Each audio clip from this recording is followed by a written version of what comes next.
Muhammad alias Melawan Muhammad terbukti secara sah dan meyakinkan Muhammad tidak benar yang sengaja mengusir Rasul atau yang Rasulullah yang wasiati dengan memakai prinsip batas kemudian semula jatuh di mana laporan berbuat KPP semula dalam umum hingga menjatuhkan putusan semula kita umum yang tetap kami bacakan pada tanggal 2025.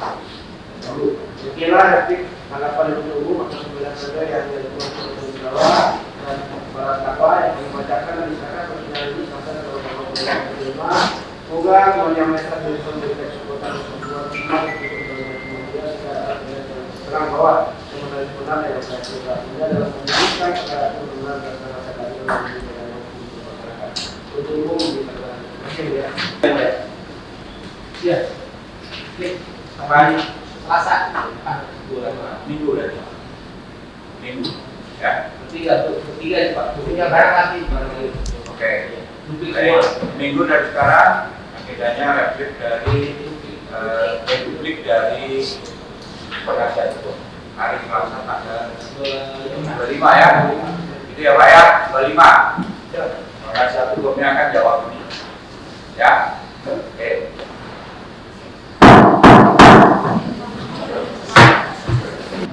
Untuk acara sidang hari ini yaitu acaranya replik dari pihak jaksa, di mana jaksa tetap bertahan pada dakwaan dan tuntutannya, yang mana sesuai yang dibacakan tadi bahwa terdakwa Gunawan didakwa secara sah dan meyakinkan telah melanggar pasal 263 ayat 2 yaitu menggunakan surat palsu. Dan dari replik tadi yang lebih detailnya belum kami baca, yang jelas kami juga akan menolak atau membantah daripada replik yang diajukan jaksa tadi. Ya mudah-mudahan duplik nanti, acara duplik nanti kita bisa membantah semua apa yang didakwakan atau dituntut oleh jaksa, karena sampai saat ini bahwa dakwaan pasal 263 ayat 2 itu sampai saat ini menurut kami tidak terbukti bahwa saudara terdakwa menggunakan surat palsu yang berupa girik. Nah, dalam hal ini girik itu ada yang berhubungan dengan kepemilikan atas tanah yang ada di jalan terbuka. Nah, sampai saat ini pelapor itu masih kita ragukan apakah dia mempunyai hak kepemilikan atas tanah tersebut.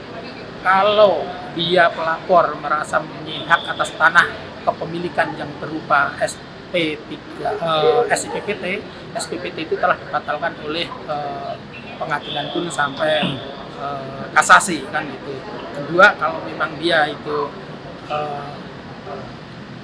berargumentasi adalah tanah Igendom, sampai saat ini BPN juga tidak memberikan keterangan atau kepastian bahwa tanah itu tanah Igendom atau tanah adat atau girik.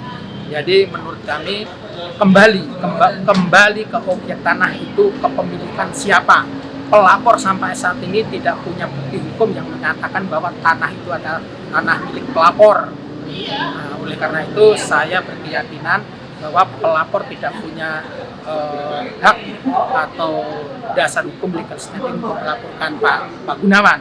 Nah, untuk itu mudah-mudahan ya tuduhan pasal 263 ayat 2 menggunakan surat palsu itu harus diurai kembali ke objek tanahnya, itu milik siapa. Nah, sampai saat ini pelapor menurut kami adalah juga tidak mempunyai hak atas tanah tersebut, yang begitu. Nah, kalau argumen daripada jaksa bahwa Gunawan menggunakan surat palsu yang berhubungan dengan girik itu tidak tercatat di letter C Rawasari, itu bukan tidak tercatat karena menurut keterangan saksi Lurah Dudu bahwa di Rawasari memang tidak ada buku letter C, sehingga tidak bisa mengatakan itu tanah siapa.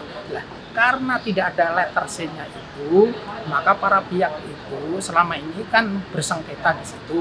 Lah, kalau sudah menjadi tanah sengketa, itu sebelum ada putusan pengadilan yang menyatakan bahwa itu tanah si A si B, termasuk belum ada putusan yang menyatakan tanah itu tanah pelapor, maka pelapor tidak berhak untuk melaporkan para terdakwa ini kan gitu.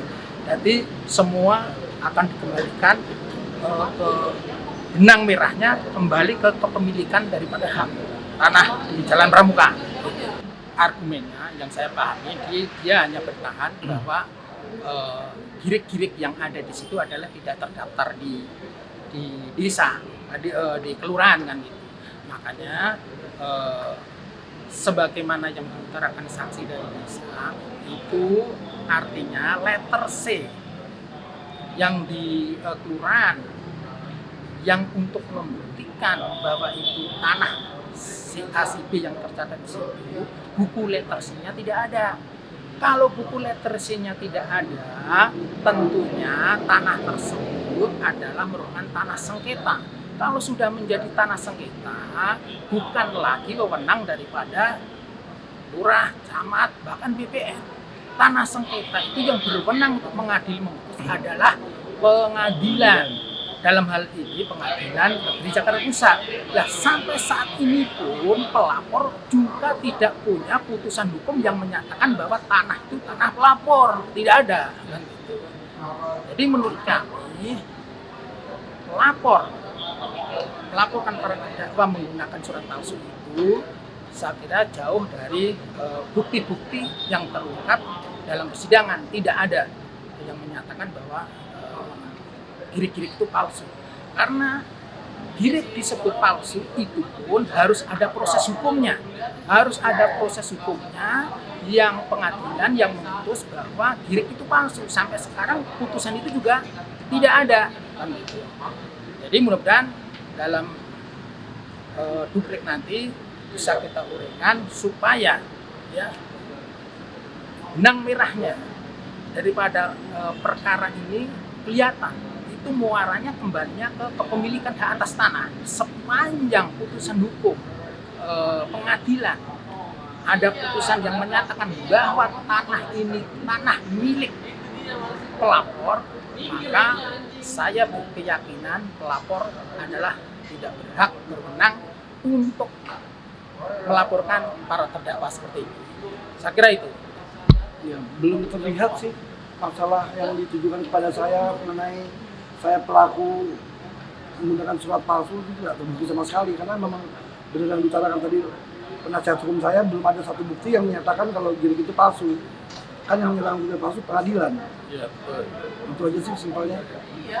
Jadi intinya yang jadi pokok masalah ini belum ada. Belum ada. Dari awal sejak awal persidangan sampai akhir pun ini terkesan kayak biasa yang ngambang gitu loh.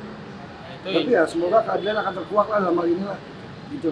Kembali ke kepemilikan hak atas tanah. Iya, Nah, kalau kembali ke kepemilikan hak atas tanah, pelapor adalah bukan pemilik. bukan milik. Belum ada putusan hukum yang menyatakan tanah itu milik pelapor. Dan satu lagi, saya hanya kuasa jual kok.